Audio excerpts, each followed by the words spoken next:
ओम शांति मंगेश भाई। ओम शांति ईश्वर भाई जी। मंगेश भाई, आज 27 नवंबर की ज्ञान चर्चा में सोन्नति के लिए खास परमात्मा पिता ने आज पूरा पढ़ाई पर अटेंशन दिला है कि पढ़ाई कितनी वैल्यूबल है संगम की, जो परमात्मा स्वयं आकर हमको पढ़ाते हैं। इसलिए ये जो पढ़ाई है, बाप बोलता है सोर्स ऑफ इनकम भी इसको कहा जाता है। इसलिए बाप जो पढ़ाते हैं उसे अच्छी रीति पढ़ो तो 21 जन्म के लिए सदा सुखी बन जाएंगे, क्योंकि ये सोर्स ऑफ इनकम है। तो सदा सुखी बनने का है, बहुत ही अच्छा है पढ़ाई हमारा बाप परमात्मा जो पढ़ाते हैं, तो इसके ऊपर पूरा अटेंशन देना चाहिए। तो बाबा तो ये भी कहता है कि अगर स्टूडेंट अगर टीचर के बाद आए तो टीचर की इंसल्ट है। तो पढ़ाई के लिए बाबा ने खास पूरा अटेंशन आज पढ़ाई पढ़ाई पढ़ाई पर ही है, बिल्कुल, क्योंकि पढ़ाई मेन आधार है उच्च पद पाने का। और ये जो बाबा ने बोला है ना, अच्छी रीति पढ़ो। हाँ, अच्छी रीति पढ़ो जी। हाँ, अच्छी रीति पढ़ो के पीछे कई भाव निकलते हैं कि अच्छी रीति माना खुद इंटरेस्ट से, उमंग उत्साह से पढ़ो जी, खुद स्टडी करो, सेल्फ स्टडी करो, जिसके लिए बाबा कई बार कहता है कि एकांत में जाकर विचार सागर मंथन करो। हाँ, ये है पढ़ाई को। एक तो होता है रेगुलरली हमने पढ़ाई पढ़ ली भाई, मुरली सुन लिया, हाँ जी, माना जैसे ड्यूटी किया सुना, वो नहीं। हाँ जी, लेकिन रुचि से, आपने जो बोला ना, रुचि से विचार सागर मंथन करते। और फिर नॉलेज को तो कहा ही जाता है, knowledge is source of income. पहली बात तो बुद्धि में मंगेश भाई होना चाहिए, हमको कौन पढ़ाता है। हाँ, ये भी एक नशा और खुशी होना चाहिए। बिल्कुल, बहुत, कि स्वयं भगवान हमको पढ़ा रहा है और हमको देवता बना रहा है, इतनी उच्च पढ़ाई पढ़ा रहा है, एक एक चीज का ज्ञान दे रहा है, और जिससे हमें पूरे जीवन सुखी बना रहा है, कई जन्मों के लिए सुखी बना रहा है। बहुत बड़ी बात है। बिल्कुल, वो थोड़ा बताइए इसके ऊपर। हाँ, तो 21 जन्मों के लिए जो सोर्स ऑफ इनकम हो जाती है जी, और माना, और 21 जन्म तो कहने मात्र है, वो तो पूरा बाबा कहता है कि 75% सारे कल्प में सदा ही सुखी रहते हैं। तो इवन हम अपना अंतिम जन्म ही देखते हैं हम, तो कहाँ कोई सुखी जीवन है। बाबा का बनने के बाद तो और अतीन्द्रिय सुखी जीवन हो गए जी। तो वही बाबा ने कहा कि तुम बच्चों के अतीन्द्रिय सुख का गायन है, क्योंकि तुम बच्चे ही इस समय बाप को जानते हो। बाप माना वो कौन है? वो सर्वशक्तिमान है, वो सर्वोच्च है, सर्वज्ञ है, वो ज्ञान का सागर है, सर्वशक्तिमान है, उसको तुम जानते हो। तुमने ही बाप द्वारा सृष्टि के आदि मध्य अंत को जाना है जी। तुम अभी संगम पर बेहद में खड़े हो, बेहद में, जहां से हमको सब कुछ क्लियर दिखाई दे रहा है। बिल्कुल, हम यहाँ संगम पर खड़े हैं, हमको सतयुग का भी ज्ञान स्पष्ट है और कलयुग का भी ज्ञान स्पष्ट है। इसलिए बाबा कहता है तुमको आदि मध्य अंत का ज्ञान है, इसलिए तुम संगम पर बेहद में खड़े हो। और पढ़ाने वाला बेहद का बाप है, वो बेहद की नॉलेज दे गई जी। जानते हो, अभी हम इस खारी चैनल से अमृत के मीठे चैनल में जा रहे हैं। कलियुगी ये दुख धाम जो है, ये खारी चैनल बाबा कहते हैं, और इससे अमृत के मीठे चैनल में जा रहे हैं। चैनल माना वो कैनल को बोलते हैं, जैसे मैंने देखा हुआ, कलकत्ता में देखा था। हाँ जी, गंगा सागर से लेके शिप आती है, हाँ जी, वहाँ गंगा तक। हाँ हाँ, तो जो पूरी खाई बनी हुई पानी की, अच्छा, गंगा की पूरी, कैनल, तो वहां तक वो आती है। अच्छा, तो माना एक सागर से जोड़ने वाला जो होता है, मीठे पानी और सागर से जोड़ने वाली जो होता है, अच्छा, उसको बाबा वो खाई, अच्छा, चैनल के थ्रू जाते। बिल्कुल। हमें स्वयं भगवान पढ़ा रहे हैं, ऐसी खुशी ब्राह्मणों को ही रहती है, इसलिए अतीन्द्रिय सुख का तुम्हारा ही गायन है। बिल्कुल, अतीन्द्रिय सुख, अति इंद्रिय माना जो इंद्रियों से परे है। बिल्कुल, भौतिक सुख नहीं, इंद्रियों से परे जो आत्मा का सुख है ना, वो इस ज्ञान योग के आधार पर ही मिलता है। बिल्कुल, इसलिए बाबा कहते हैं कि तुम ब्राह्मणों को ही वो अतीन्द्रिय सुख का अनुभव, और जिसको अतीन्द्रिय सुख का अनुभव हो जाए, वो भौतिक सुख क्या है? कुछ नहीं है। बिल्कुल, कई लोग भौतिक सुख में ढूंढते रहते हैं। हाँ जी, यहाँ सुख मिले, वहाँ सुख मिले, यहाँ अच्छा मिले, लेकिन वो टेम्पररी है। लेकिन ये अतीन्द्रिय सुख है, वो आत्मा की जो सुख है, वो अलग ही चीज है, वो बहुत अलग चीज जी। फिर आगे बाबा कहता है कि तुम बच्चे जानते हो, बाबा हमको बहुत अच्छी पढ़ाई पढ़ाते हैं, जिससे 21 जन्मों की इनकम मिलती है। बाकी दुनिया में जो भी आप पढ़ाई पढ़ेंगे, एक जन्म बस। सही। हाँ, तो बाबा कहते हैं यहाँ तो 21 जन्म की इनकम है। यह इनकम ऐसी है जो हम सदा सुखी बन जाएंगे। बिल्कुल। फिर और देखो इनकम, एक तो सदा सुखी भौतिक सुख तो हो ही गया, फिर बाबा कहते कभी बीमार नहीं होंगे, बीमार भी नहीं होंगे, सदा अमर रहेंगे। बहुत बड़ी बात। हाँ, मैंने शरीर छोड़ेंगे लेकिन जैसे वस्त्र बदलने जैसी वो क्रिया हो जाएगी जी। कभी बीमार नहीं होंगे, सदा अमर रहेंगे, यह निश्चय करना होता है। ऐसे ऐसे निश्चय रखने से तुमको उल्लास आएगा, नहीं तो कोई ना कोई बात में घुटका आता रहेगा। अंदर में ज्ञान का सिमरन चलना चाहिए, हम बेहद के बाप से पढ़ रहे हैं। नहीं तो फिर माया तो है ही चारों तरफ, तो बाबा कहते कभी घुटका आ सकता है, आलस उबासी आ सकती है। तो बाबा कहते ऐसा निश्चय रखो कि बाबा क्या पढ़ा रहे हैं और बाबा से क्या प्राप्तियां हो रही, तो वो उमंग उत्साह जो है वो सदा बाबा कहते आपको आगे बढ़ाता रहेगा। फिर बाबा कहता है रिपीटेशन के राज को, रिपीटेशन के राज का भी तुम बच्चों को ही मालूम है जी, क्योंकि ये ज्ञान बाबा के सिवा कोई दे नहीं सकता, और बाबा ने हमको दिया। तो हम ईश्वरीय बच्चों के अलावा ये जो बाबा के बच्चे बने हैं संगम युग पर, जिन्होंने ये ज्ञान लिया है, उनको ही सृष्टि चक्र के रिपीटेशन का राज, कि कैसे ये हूबहू हर 5000 वर्ष के बाद रिपीट होता है, ये हमारे सिवा कोई नहीं जान सकता। सही बात। कदम कदम पर पार्ट बदलता जा रहा है, एक सेकंड न मिले दूसरे से, जो मिसल टिक टिक चलती रहती है, टिक हुई सेकंड पास हुआ। बराबर, एक्यूरेट बना हुआ ड्रामा, और सेकंड बाय सेकंड जैसे जो मिसल टिक टिक टिक टिक चलता रहता है। कोई को भी बेहद की अर्थात आदि मध्य अंत की नॉलेज नहीं है दुनिया में। बाबा कहते कहीं भी जाकर देखो, किसी भी विद्वान पंडित को पूछ के देखो, आपके अलावा किसी के भी पास आदि मध्य अंत की नॉलेज नहीं है, क्योंकि परमात्मा ज्ञान है। बाबा बाप भी है, टीचर है, और सदगुरु भी है। सुप्रीम अक्षर तो जरूर डालना है जी, बिल्कुल। हाँ, क्योंकि वैसे ही तो बहुत दुनिया में बाप भी है, टीचर भी है, गुरु भी है, लेकिन बाबा कहते हैं ये सुप्रीम शब्द डालना। हाँ, और बाबा के अलावा सुप्रीम कोई नहीं, शिव बाबा के अलावा। तो इसलिए बाबा कहते हैं, बाबा ये जो आप बोलते हो कि शिव बाबा हमारा बाप भी है, टीचर भी है, सदगुरु है, तो सुप्रीम बाप है, सुप्रीम टीचर है, सुप्रीम सदगुरु है, उससे ऊपर कुछ नहीं है। सही बात। कई बार क्या है मंगेश भाई, आजकल बहुत सारे बाबा और बहुत सारे पंथ, बहुत सारी संस्थाएं हैं संसार में। तो लेकिन सबसे उठकर जो परम पिता निराकार परमात्मा है, वो सभी धर्म की आत्माओं का पिता है। तो इसलिए बाबा एक सुप्रीम शब्द बहुत जरूरी, बहुत जरूरी। नहीं तो लोग सोचते हैं ये भी एक कोई संस्था है और संस्था है, इसलिए भगवान ने खास ये अंडरलाइन करा है। बहुत बड़ी बात। कभी कभी बच्चे, बाबा कहते कभी कभी बच्चे ये भूल जाते, इसलिए बाबा याद कराता है। जी, बिल्कुल। तुम जानते हो बेहद का बाप, सर्व का शिक्षक, सर्व का सदगति दाता भी है, बेहद का सुख, बेहद का ज्ञान देने वाला है जी। फिर भी ऐसे बाप को भूल जाते हो। वंडर है।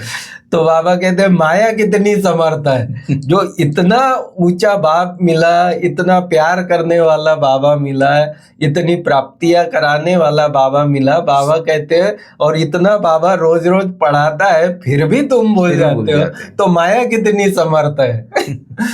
माया क्या आदि। हाँ, ईश्वर को तो समर्थ कहते हैं, परंतु माया भी कम नहीं है। बाबा मतलब बाबा का कहने का भाव ये कि दुश्मन को भी आप अंडर एस्टिमेट नहीं करो। सही है कि माया भी, इसलिए आपको हमेशा ही खबरदार रहना है। पहले जो युद्ध होते थे ना, राजाओं के टाइम, तो पहले वो सामने वाले की ताकत को पूरी पहचानते थे। क्या इसके पास क्या है और हमको कैसे फिर इसके ऊपर जीत पानी, तब वो जीत पा सकते थे। अगर बिना इसका चले गए तो हार जाते। वही बाबा का कहने का भाव यही है कि बाबा कहते हैं माया भी कम नहीं है, उसको तुम हमेशा ही अलर्ट रहना चाहिए। तुमको भारत खंड की बहुत महिमा करनी है। जैसे बाबा की महिमा है, वैसे बाबा कहती है भारत भूमि की भी बहुत महिमा है। जी। भारत सचखंड था, कितनी महिमा थी, बनाने वाला बाप ही है। तुम्हारा बाप के साथ कितना लव है, एम ऑब्जेक्ट भी बुद्धि में है। यह भी जानते हो हम स्टूडेंट को अपनी पढ़ाई का नशा होना चाहिए। पढ़ाई का बहुत नशा होना चाहिए। कैरेक्टर का भी ख्याल होना चाहिए। बिल्कुल। पढ़ाई का नशा भी है तो साथ साथ अपने कैरेक्टर्स पर भी, माना जैसे ईश्वरीय दैवी कैरेक्टर्स है, बाबा कहते वो उसका भी ख्याल होना चाहिए। विवेक कहता है जबकि गॉडली पढ़ाई है तो उसमें एक दिन भी मिस नहीं करना चाहिए। बिल्कुल। परमात्मा पढ़ा रहा है, वो स्वयं आकर रोज पढ़ा रहा है, एक्यूरेट पढ़ा रहा है, रेगुलर पढ़ा रहा है, टाइम पे पढ़ा रहा है, तो बाबा कहते फिर तुमको भी एक भी दिन मिस नहीं करना चाहिए। जी जी। और फिर बाबा एक मैनर्स के, एटिकेट्स मैनर्स की बात कहता है कि टीचर के आने के बाद लेट भी नहीं पहुंचना चाहिए। हाँ, सही बात। हाँ, टाइम पर पढ़ाई का कदर हो तो टाइम पे पहुंचना। बिल्कुल।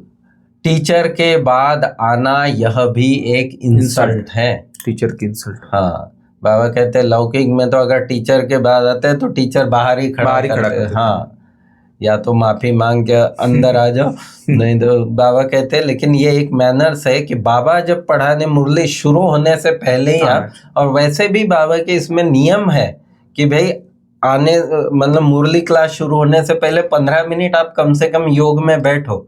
हाँ, ये जो योग की बात है ना, मैं ऑस्ट्रेलिया भी गया था ना, वहाँ पर वहाँ के लोगों ने बोला था कि मुरली से आधा घंटा योग करना चाहिए पहले। क्यों? क्योंकि बुद्धि पूरी एकाग्र हो जाती है, बाबा से कनेक्ट हो जाते हैं, और बाबा क्या सुनाता है फिर वो हम धारण कर सकते हैं। अगर हम कई विचार आते हैं, लास्ट दौड़ दौड़ के आते हैं, बहुत सारे विचार लेके आते, बहुत सारी बातें लेके आते, तो फिर बाबा बोलता ना, सोने का बर्तन बुद्धि चाहिए। तो बुद्धि तो क्लियर नहीं, क्लीन नहीं और एकाग्र नहीं, तो फिर वो ज्ञान नहीं जाता। फिर बोलता मुरली याद नहीं रहती है, सुना बाबा ने क्या सुनाया पता नहीं, फिर वो आनंद खुशी नहीं होती अंदर से। इसलिए बहुत अच्छी बात है। फिर आगे बाबा कहता है आत्मा ही एक शरीर छोड़ दूसरा लेती है, ये तो तुमको पता है सबको। फिर पाठ बजाती है, मनुष्य फिर भी आत्मा के बदले अपने को शरीर समझ लेते, शरीर समझते जी।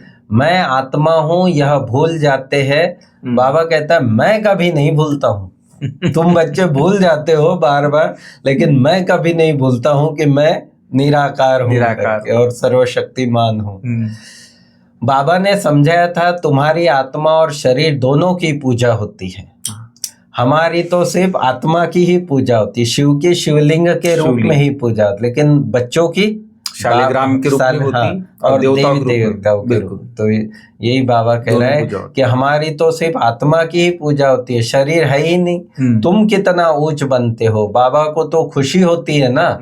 बाप गरीब होता है, बच्चे पढ़कर कितना ऊंचे चढ़ जाते हैं, क्या से क्या बन जाते हैं, तो बाप का भी सीना गर्व से फूल जाता है। तो ऐसे ही जब बाबा परमधाम से देखता होगा कि मेरे बच्चे देवी देवता बन गए हैं, इतनी अच्छी सृष्टि, तो बाबा का भी बिल्कुल तो वही बाबा कहता है कि बाबा को भी बहुत खुशी होती है। बाप कहते हैं तुम्हारे में ताकत बहुत है। अच्छा, भोजन तुम योग में रहकर बनाओ खिलाओ तो बुद्धि इस तरफ खींचेगी। ताकत माना योग की ताकत, तुम्हारे में योग की ताकत कितनी जबरदस्त है। बराबर। बाप कहते हैं तुम्हारे में ताकत बहुत है, और वो ताकत का योग का आप ऐसे प्रयोग करो सेवाओं में भी। बाबा कहते हैं किसी का अगर कई ऐसे घरों में भी कहते हैं माता है कि भाई हमारे पति को ज्ञान में नहीं आते, बच्चा क्या, बाबा कहते हैं भोजन आप याद में खिलाओ बाबा की, तो ऑटोमेटिक बुद्धि इस तरफ खींचेगी। बिल्कुल। फिर बाबा ने ड्रामा का भी सुंदर समझाया कि बाबा कहता है कि देखो जीव जंतु, प्रकृति, पशु पंछी कितना वंडरफुल है, एक एक चीज प्रकृति का।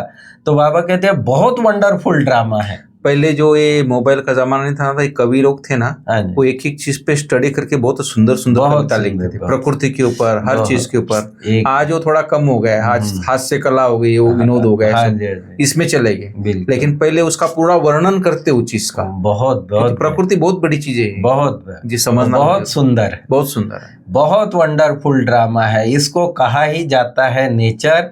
यह भी बना बनाया खेल है, सतयुग में क्या क्या देखेंगे। सही बात, वह तो बहुत सतो प्रधान प्रकृति है। आज आप कलयुग के अंत में आप देख लीजिए जी। कि इतना कभी कभी जब हम जाते हैं कहीं सोचते तो कितना, और 5000 वर्ष के बाद कलयुग के अंत में प्रकृति इतनी सुंदर है, जी। तो वो अपनी चरम पर जब होगी सतयुग में एकदम 100% सतो प्रधान, बहुत बड़ी, क्या उसका सुख होगा और क्या सौंदर्य होगा। वंडरफुल है सच में। बिल्कुल।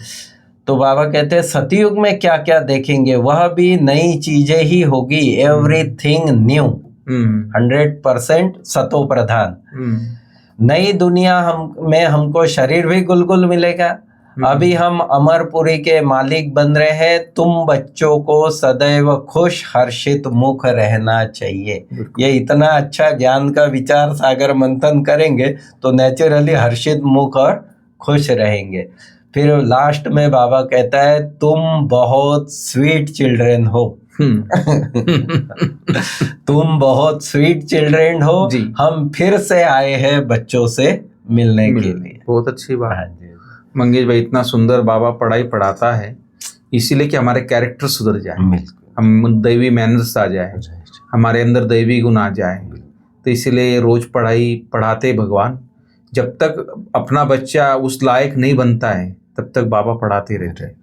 तो इसलिए बाबा बोले जब तुम कर्मातीत अवस्था को पालोगे तो पढ़ाई पूरी हो जाएगी और तुम सतयुग में चलेंगे। तो यही आज पढ़ाई के ऊपर बाबा ने खास अटेंशन दिला। दूसरी बात, बाबा ने बहुत सारी सतयुग की बातें भी याद कराई है। तो बाबा बोलता है कि हम गॉडली स्टूडेंट तो है, लेकिन इसलिए पढ़ाई का नशा भी रहना चाहिए, तो अपने कैरेक्टर पर भी ध्यान हो। एक दिन भी पढ़ाई मिस नहीं होनी चाहिए। बाबा बोलता है एक दिन भी ऐसा ना जो पढ़ाई मिस हो जाए हमारी। और देह, और इस जो देह से माना जो भी है टीचर, माना देरी से जो आते हैं क्लास में, जो आपने सुना है जैसे, तो भी एक इंसल्ट है टीचर की भी। बाबा ने थोड़ा लास्ट में बताया फिर से। फिर बाबा बोलता है कि इस विकारी छीछी दुनिया से नफरत रखनी है। ये जो दुनिया है, जिस दुनिया में अभी हम रहते हैं, इसमें कितने सारे पापाचार, भ्रष्टाचार, कितने सारी बातें हैं। तो बाबा बोलता है इससे भी हमको नफरत होनी चाहिए। बाप की याद से अपने आत्मा को पवित्र सतो प्रधान बनाना, एक ही एक उपाय है, परमात्मा पिता की याद। और सदैव हर्षित मुख रहना है सदा। और हर्षित मुख भी एक सेवा करती है, तो सदा हर्षित मुख भी रहना है, बाबा ने बोला। लास्ट में मंगेश भाई वरदान है आज का, होपलेस में भी होप पैदा करने वाले सच्चे परोपकारी, सच्चे परोपकारी संतुष्ट मनी भव। तो इसके ऊपर थोड़ा बताइए आप। होपलेस में भी होप पैदा करना, जी, ये सबसे बड़ी सेवा है। जी जी। नीचे गिरे हुए को उठाना, गिरे हुए को उठाना, बाबा कहते हैं ये है सच्ची सेवा। तो ऐसे बाबा ने कहा इसमें कि बाबा कहते हैं किसी की कमजोरी को स्वयं में धारण या वर्णन करने के बजाय कमजोरी रूपी कांटे को कल्याणकारी स्वरूप से समाप्त कर देना है। कांटे को फूल बना देना, स्वयं भी संतुष्ट मनी के समान संतुष्ट रहना और सर्व को संतुष्ट रहना।